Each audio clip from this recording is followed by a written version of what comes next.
Okay, it's 2 o'clock, so let's get started. So quiz night out tomorrow, just like usual. Homework 4 has been out. The first part is due Sunday, I believe. And homework 3 solutions are out for those students submitted parts of homework 3. Cool. Are there any questions before we start? About any material at all? So yeah, check out the solutions whenever, if you have not yet. Okay, so what was the thing that we talked about last week? PDAs. Not recitation. Yeah. Yeah. Yeah, this. Do lemma for CFLs.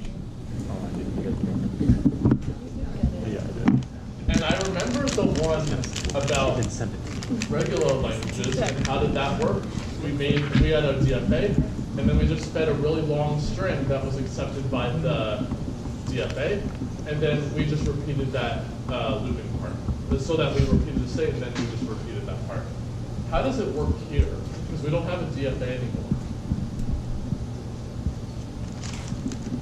What did we do to try to repeat something? Epsilon transition. Not necessarily epsilon. Yeah, so something with rules. So maybe we can work with CFGs and then try to repeat something. But what did we have to ensure about the CFG before we did anything? Chomsky normal form? Yeah, it has to be in Chomsky normal. I know. And why did we want it to be in CNN? What does that give us?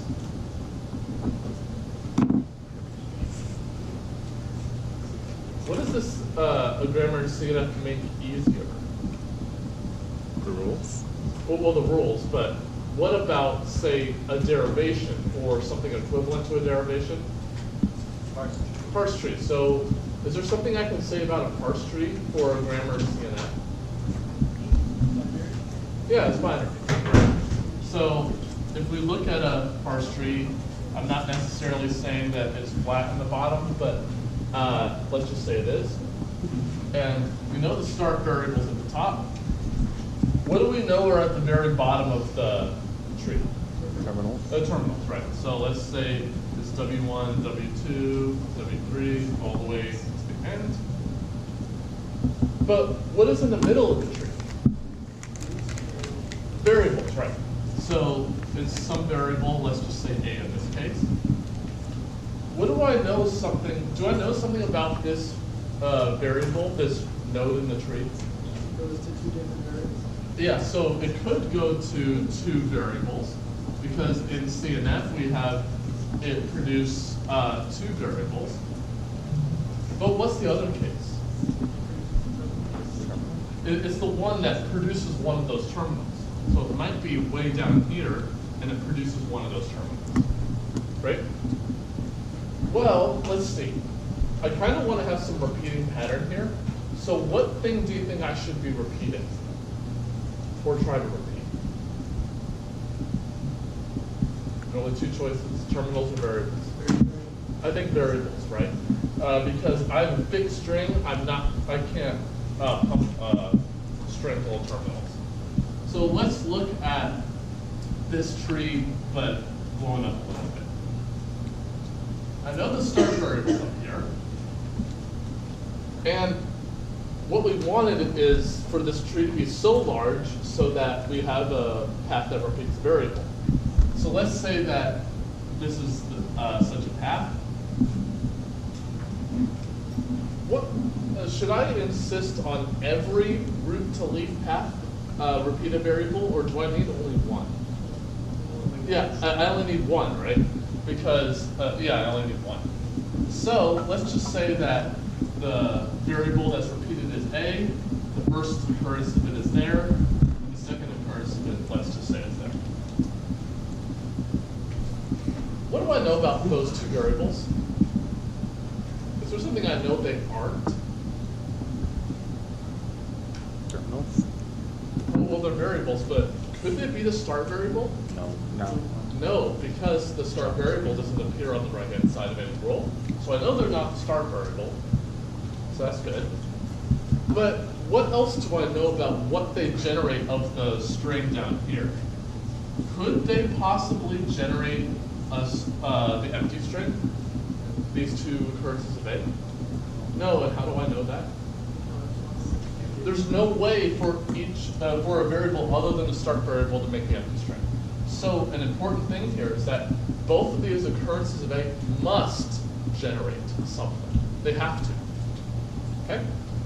Well, this first occurrence of A makes some part of the string. I don't know what it is, but let's just say it's all this part. And I also know that this variable A is also going to make something of the string. So let's say it makes this part. Well, let's see. Let's give names to each of these. So let's give it U for the first part, V for the second, X for the middle, Y for the fourth, Z for the fifth. Let's see. What do I know about those two variables? They're the same variable, right? So could I, for instance, copy down this larger parse tree to where the second occurrence is? Could I do that? Do all answer at once? Yes. Yeah, I can certainly do that because it's the same variable. So let's see. I made a parse tree for the original string, so I know U, V, X, Y, Z is in the language, whatever it is. But suppose I did this copying thing. Then I'm just going to copy this larger parse tree down here. Then, for that reason, I must see another occurrence of A in this subparse tree again. So I see the third occurrence of A, and then that makes part of the string. Well, I know that these two parts are the same two parts as here. So these two are the same, and then X is in the middle again. So that immediately tells me that if I stick another copy of V and Y in at the same time, I also get a string. Could I do this trick indefinitely? Yes. Yeah, so I think we can conjecture that we'll say that if I do this I times, it's always in the language for all I. Well, that is certainly true if I do this at least one time, but could I get 0 here? Well, let's start with the original thing that we had.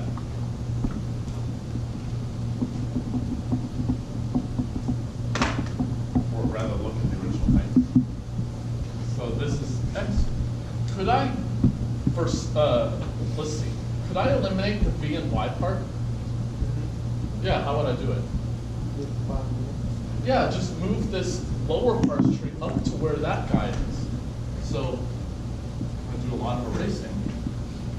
Then I can get this. And therefore, I can remove the V and Y part. So I really do get it for all I at least 0. Okay, that's nice. So let's restore the original tree.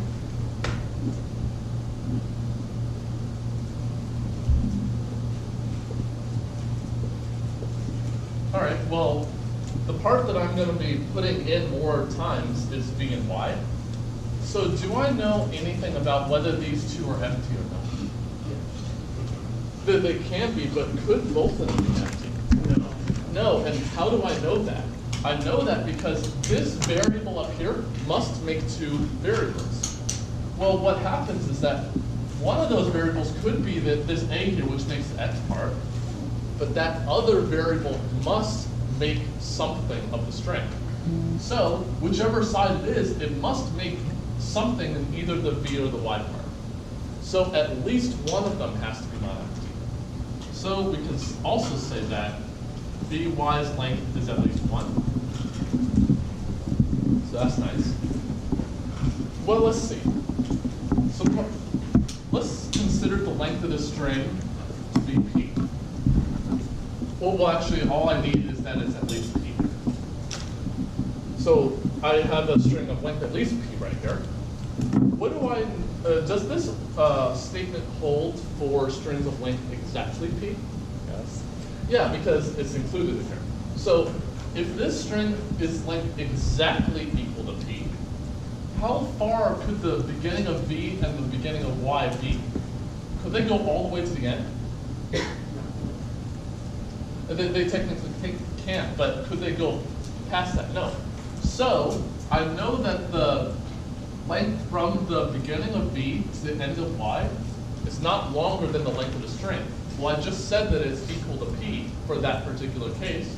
So I can immediately say that the length of vxy is not more than p. There may be another way to do this pumping behavior, but there must be a way such that the pumping part is not more than p characters apart from each other. Okay? And that's how we basically proved it. Any questions about that? All right, so let's start showing that some properties of languages. So here's one. W has an equal number of zeros, ones, and twos. So do you think that this is context-free or not? No. No, so I claim that it's not. And I'll show two proofs of it. So let's see that. So how am I going to start with this? Claiming the contradiction. Right, start with the contradiction. So assume L1 is a CFL. Then what can I immediately say? There's a pumping length P for L1. So I'm going to abbreviate it by saying there exists a P for L1. Not too controversial. It's almost exactly the same as regular. All right. So what do I do now? What's my next step? Pick a string. Choose a string. Yeah. So choose some string. And so what do I want of this string? To be long enough. So what does that mean formally? In the language. At least Language. That's fine. and be in the language. And in the language. Good. So do you have any candidate string? 0 to P, 1 to P, 2 to P. That's perfectly fine. And the nice thing here is that I don't have to always have to pick that string. I could have put the 1s at the front or the 2s at the front. The order doesn't matter here. All I care about is that the number is equal. Well, let's see. It says that the part I'm pumping has not more than P characters. That's fine. But could I pump anywhere in the string, or do I have to pump near the beginning, like in break? Anywhere. I can pump anywhere. Okay, well, let's see. Well, that means that it could be the case that V and Y are both in the zeros, or they're both in the ones, or they're both in the twos. Or V is in the zeros, and Y contains a 0, 1, or V contains a 1, and Y contains a 1, 2, or a V contains all zeros, Y contains all ones, and, or V contains ones, and Y contains twos. This sounds like a lot of cases, doesn't it? Let's see. Let's try to boil all that down to a single possible case. Well, what if we pumped up? Let's just say I pump up to I equals 2. It turns out any value of I other than 1 works here, but let's just say we do 2. What do we know about the resulting string in order for it to be in the language? What's the only way it could be in the language? Equal numbers of zeros, ones, and twos. So I'm going to say it must have equal number of zeros, ones, and twos. Right? That's the only way it could be in there.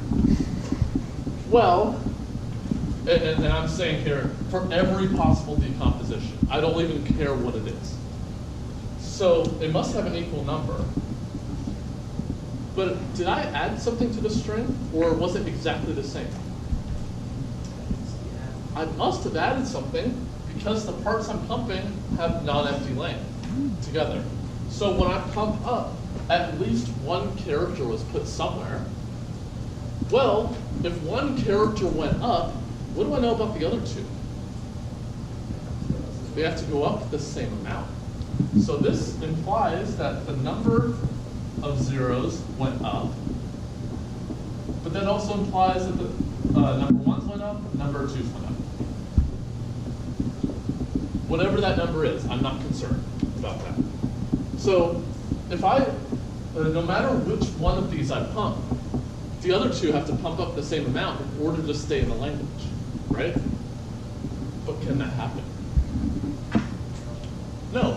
For this string, can I have a up to p length substring that hits zeros, ones, and twos? No, because in order to hit a 0 and a 2, I have to cross this p set of ones. But I have length at most p. So therefore, this cannot happen. So this language L1 is not context-free.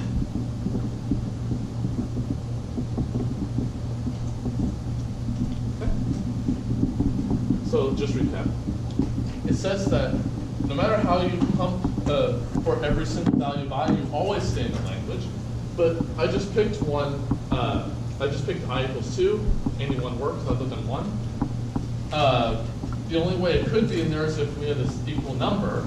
But since we pumped in something, then each of the numbers of zeros, ones, and twos all went up. But there's no way we could have hit all three at the same time. So therefore, whatever the decomposition is, I don't care. It's always out of the language. Okay? Any questions about that? So let's see an alternate group. So if you're not convinced by this, there's another way to do it. Is there a language that we saw that was very close to this? Someone almost said it. Yeah. So we saw 0 to the n, 1 to the n, 2 to the n, for n at least 0, and we proved that this is not a CFL. Okay. Well, let's see. Could I get from this language to that one? Yeah, how would I do it? Exactly. So let's try to see what that means.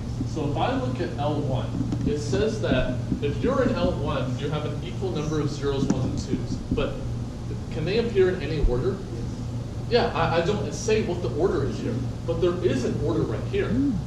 So we want this and enforce an ordering. But the ordering is zeros, so 0 star, followed by ones, followed by twos.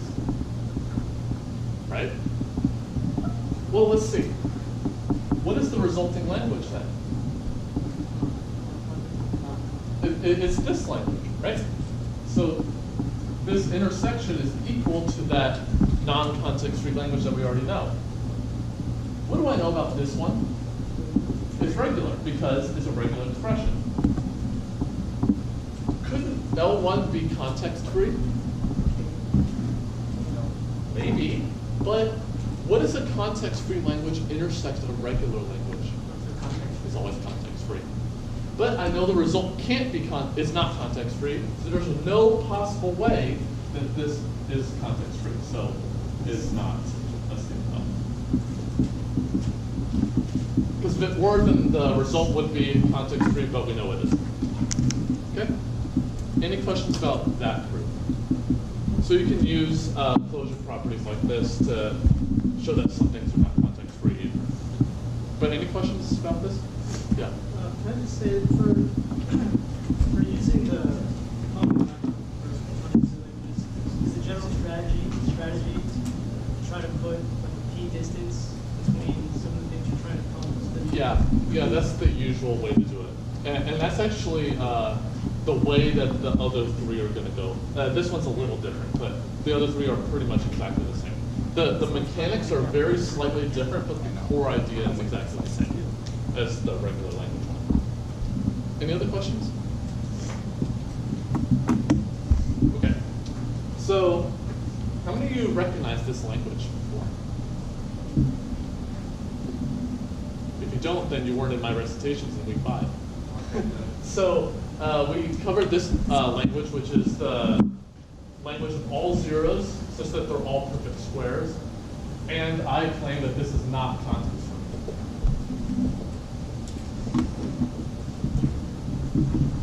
Well, suppose I didn't even cover the fact that this is not regular. Let's just say it. If I show that it's not a CFL, can I settle whether it's regular or not? If I can prove that, can I say whether it's regular or not? Yeah, what would be the answer? CFLs are a subsection of regulars. Yeah, every regular language is context free. So if this is not even context free, there's no possible way it could be regular. So that's nice. So if you prove a language is not context free, you immediately know that it's not regular. Okay, so how do I start a proof like this again? I assume that it is. Then, same as before, there exists a pumping length P for L2. Exactly the same as before, other than L2 instead of L1. So what do I do next? Choose a string. So now I'm going to pick a string, any particular candidate. Yeah, 0 to the p squared. That's a perfectly valid string. His length is at least p, so that's good. And it's in the language because it's a perfect square, so that's good. What part of the string am I pumping? Am I pumping all zeros? Yeah. Yeah, so it's nice here because the way that the proof is going to go is exactly the same as for regular languages, the one when we did it before. So let's look at a decomposition. Since the whole string is zeros, I might as well just pump at the beginning, but I'm going to allow you to pump anywhere because they're all the same character. Well, the part that I'm interested in is the B and Y part. So the U part, I don't care what it is because it's just going to be some number of zeros. I don't care. V is going to be some number of zeros. Let's just say 8 of them. Again, the X part, I don't care because I'm not pumping it. Y part is, let's just say B zeros. And the Z part is, I don't care. Okay. I'm only interested in the B and Y part. Well, let's see. What do you think a good value of I would be here? 2. 2, yeah. It turns out I believe any value other than 1 works, but I know 2 works for sure. So let's choose I. What string do I end up with? Or equivalently, how many zeros do I have? Well, how many did I start with? Yeah, so I started with p squared, and by choosing I equals 2, I'm going to add another copy of b and y in, so I think I have p squared plus a plus b zeros. So ub squared x y squared, z is p squared zeros plus a plus b. Okay. Well, what's the only way that that string could be in a language? Yeah, so this must imply that p squared plus a plus b is a perfect square. If I can show it's not, then we're good. What was our technique for showing that it's not a perfect square before? Well, here's an idea. If I can show that it's strictly contained between 2 consecutive perfect squares, could it be a perfect square? No, because it's strictly contained. So, let's see. This is the length of the string that I have, no problem.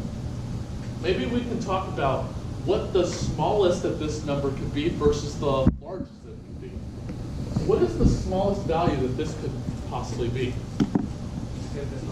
P squared plus 1. Because I know B and Y are at least 1, so I had to pump something into the string. So I know that this is at least P squared plus 1. So what is the relation then for right here? Is it a strict inequality? Yeah, because I have this plus 1 here. So I know that the string I ended up with can't have P squared zeros, right? And we know that because I must have pumped something into the string. But it may be equal to the next perfect square. I don't know yet. So do we know the maximum that this could possibly be? B. No. P squared plus, well, I know P is a fixed integer. That's never changing. But do I know the maximum that A plus B could be? It could be P, right? Because here it says that Vx, Y together is at most P. Well, if I dropped X out, that definitely is still going to hold. So it could go all the way up to here, but I know for sure it cannot be any more than that. Okay? Well, what's the next perfect square after P squared? P plus 1 squared. Well, what is that equal to? Boil it out. P squared plus 2P plus 1. I know that this one we ended up with is definitely at most this guy, right? Because I have an extra P down here and an extra 1. But is it a strict inequality? Yes. And how do we know? Because of that plus 1. Right? Even if P were 0, which it can't be, but even if it were, this plus 1 will make it strict. So I know that that's strict. So let's recap. This is the string length that we have right here. This is the smallest it could be. This is the largest that it could be. It can't be equal to that perfect square. It can't be equal to this one, but are there any in between? No. So therefore, it cannot be equal to a perfect square. So that immediately tells me that P squared plus A plus B is not a perfect square. And what can I immediately say about the language? It's not perfect.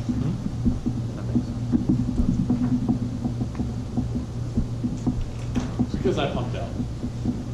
Okay? Any questions about that? Everyone fully got that, right? 100%. But really, are there any questions? Okay, so let's do the next one.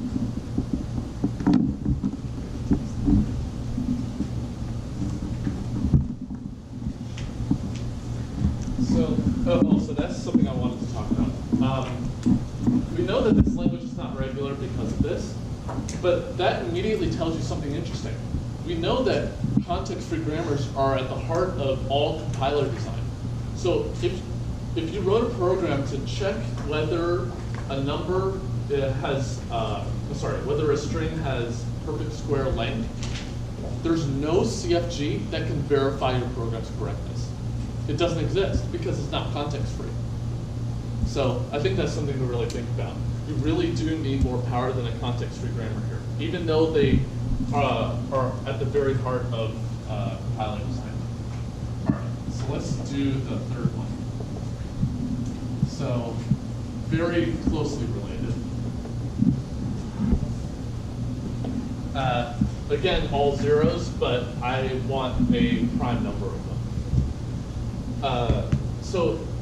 And based off what I just said, if you wrote a program to check whether a number is prime or not, context-free grammar can't validate whether your program's correct because it'll be not context-free. So I claim L3 is not a CFL. Well, the proof is going to go exactly the same. So assume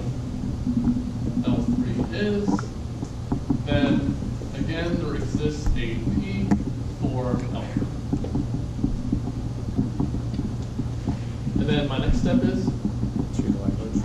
I gotta pick a string, right? As always. So choose W equals 0. And I'm gonna repeat an old and frankly dead joke at this point. Choose 0 to the P because P stands for prime. I told you it was a dead joke. But why won't this work?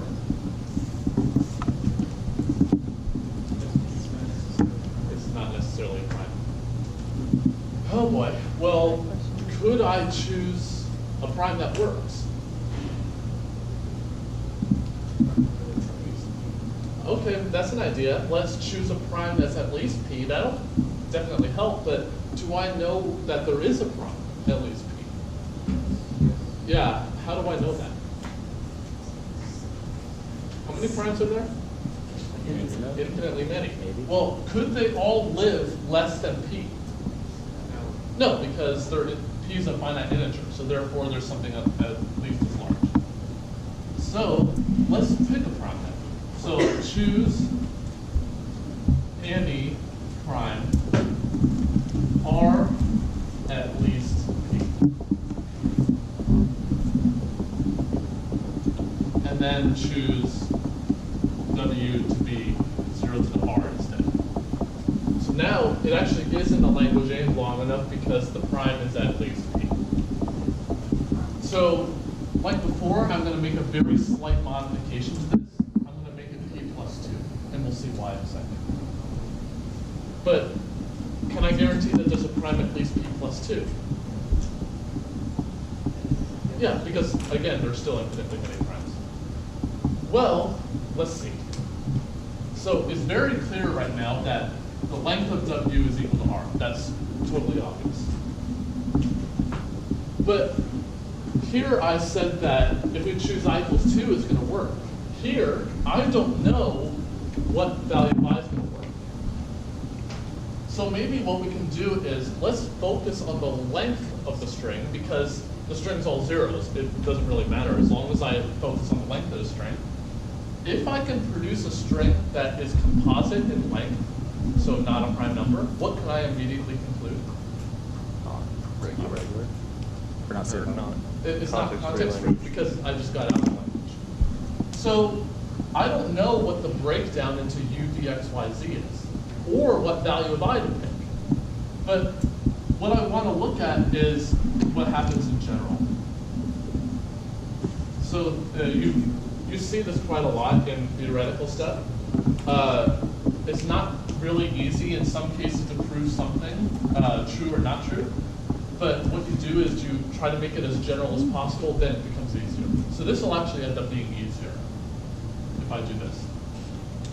Well, what I want to do here is I want to pick a value of I such that this length is not prime. Right? That's my goal. So how can I check whether something is not prime or not? If a number factors into something not 1 in itself and multiplied by something else equals that number, is that number prime? No.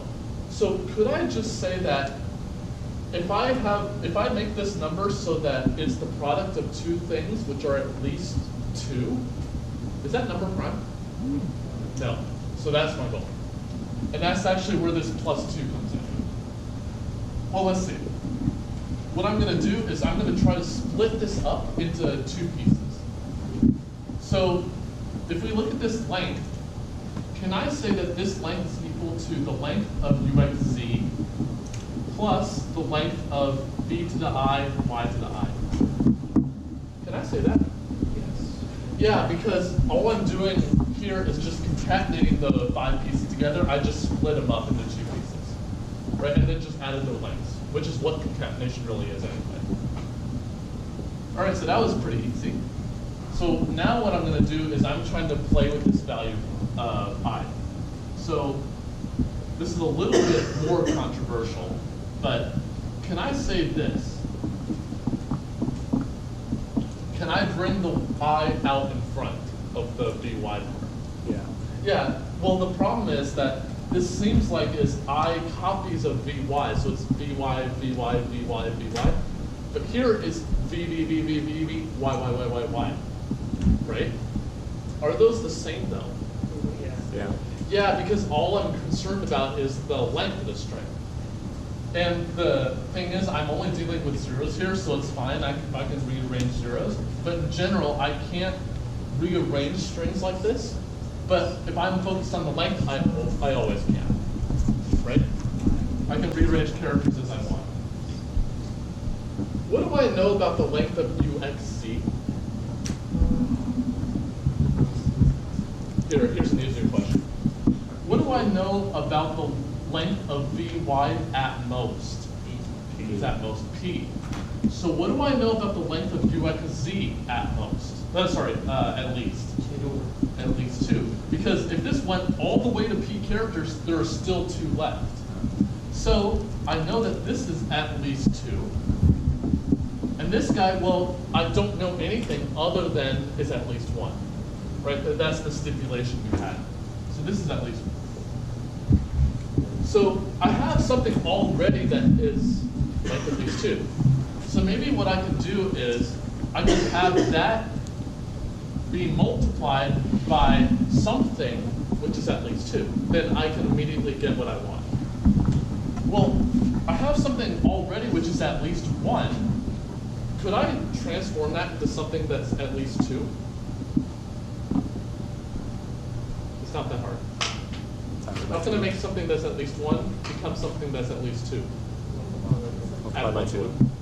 So maybe what I can do is put this guy into what's being multiplied, but add a 1 onto it.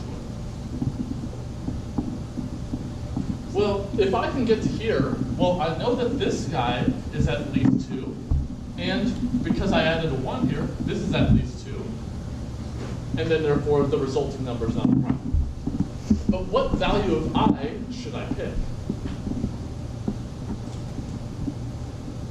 How can I go from this step to this step? I2? It's, well, I factored out a UXZ out of this part, so I think I needs to be the length of UXZ. So if I choose I equal to UXZ's length, then let's see. If it was UXZ's length right here, then I could just factor out UXZ. I get a 1 for this guy because I factored it out of itself. And here I get VY, which is what I have right here. But let's just make sure I'm not cheating there. Could I do this? Yeah. Yeah. All I need to do is find some value of I. Well, UXZ's length, that's some number. I don't know what it is, but it's some number. So therefore, I is some fixed integer, and then therefore everything follows. Okay? So I can immediately say then that this number, or this length really, is not prime, and then therefore L3 is not axial. Okay. So the key here is that I don't have to choose a fixed integer like we did in both of these ones, where I chose 2 in both cases. I could choose it based off the decomposition. So it doesn't have to be the same every single time. It could be, but it doesn't have to be. Okay? But any questions about that? Just to confirm, those are Yeah. VY, not UI on the right? Yeah, my handwriting's atrocious. I'm Okay. sorry. So these are, in fact, these. Okay. It's so unfortunate notation when you have to use these like that. But yeah. Any other questions? Sometimes when you have like T's and whatnot, and with a bunch of additions, then it's like it looks like a plus sign. But any questions otherwise? Okay, let's do the last one. So we will have time to do that. This one is not quite as well straightforward and simple as these last two were. So let's see, it's L4, and that's the set of all strings, W # x. So just that W is it said substring, right? Yes. Yeah, thanks. Substring of x, and w and x are binary strings. And I claim that this is not context free.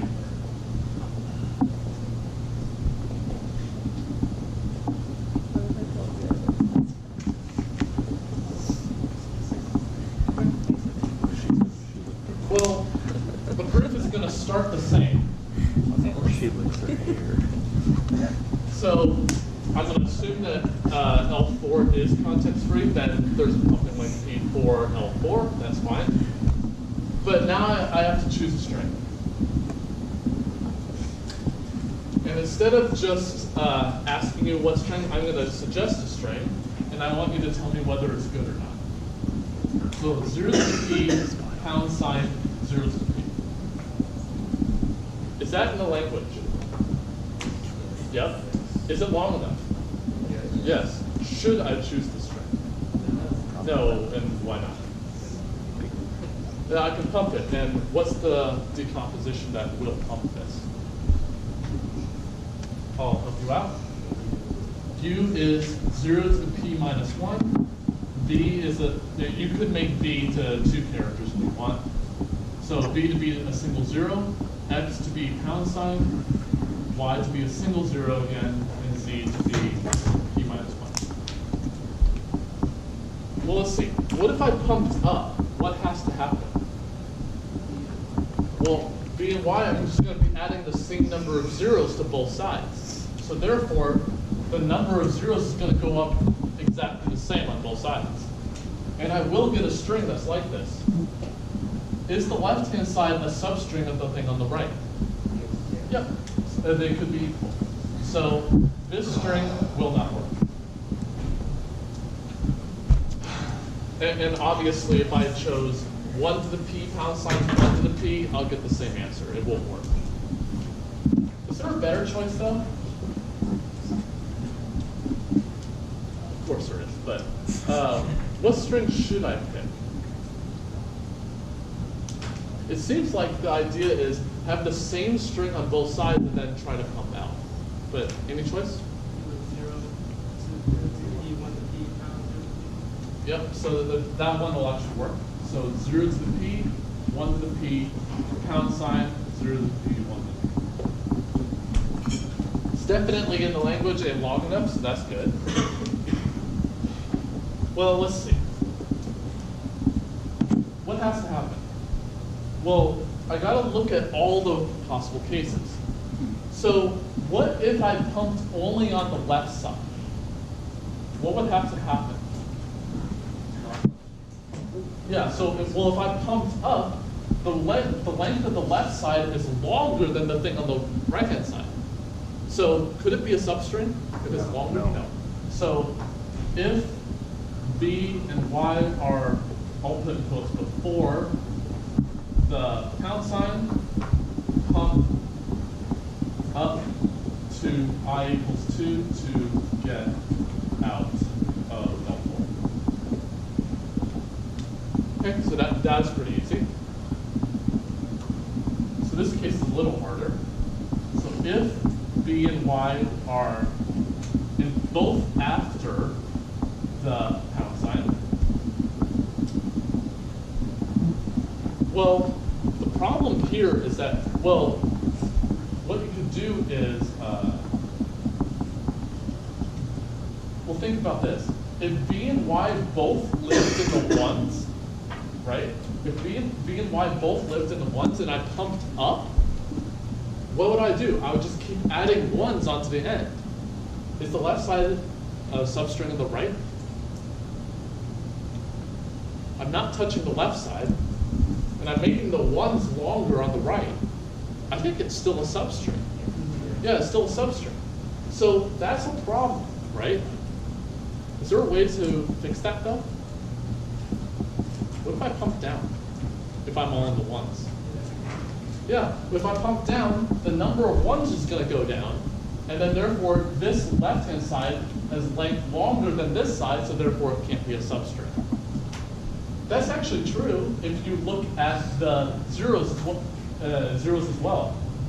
If it's anywhere over here, if I pump down, the length of the right side is going to go down.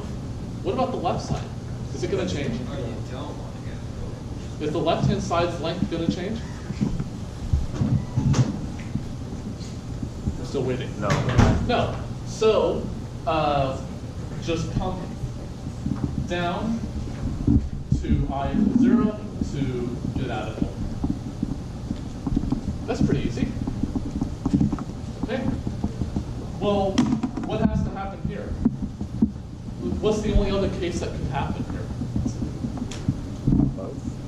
Well, no, in terms of where V and Y are.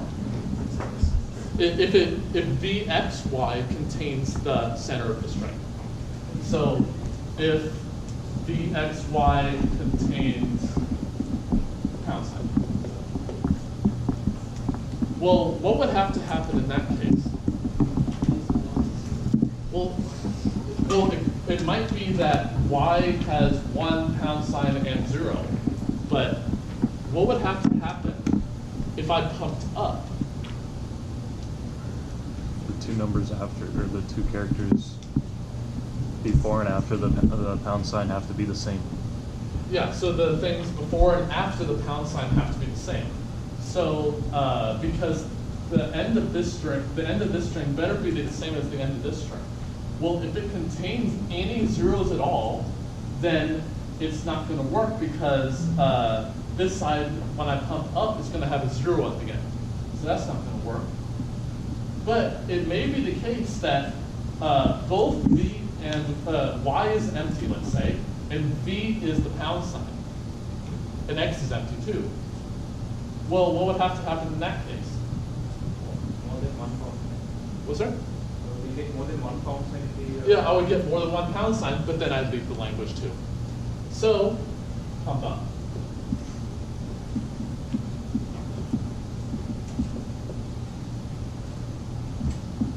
Okay. So, in every possible case, we get out of the language. So, L4 is not big. Okay. And the really nice thing here is that, like this example right here, the value of I depended on the decomposition. Here, it changed based off the decomposition, but I picked fixed values every single time. So you could choose a different value of I for every single decomposition or case if you want. So that's the really nice thing. You don't have to pick I equals 2 every single time. You can pick a different value of I every time. Okay. Any questions about this?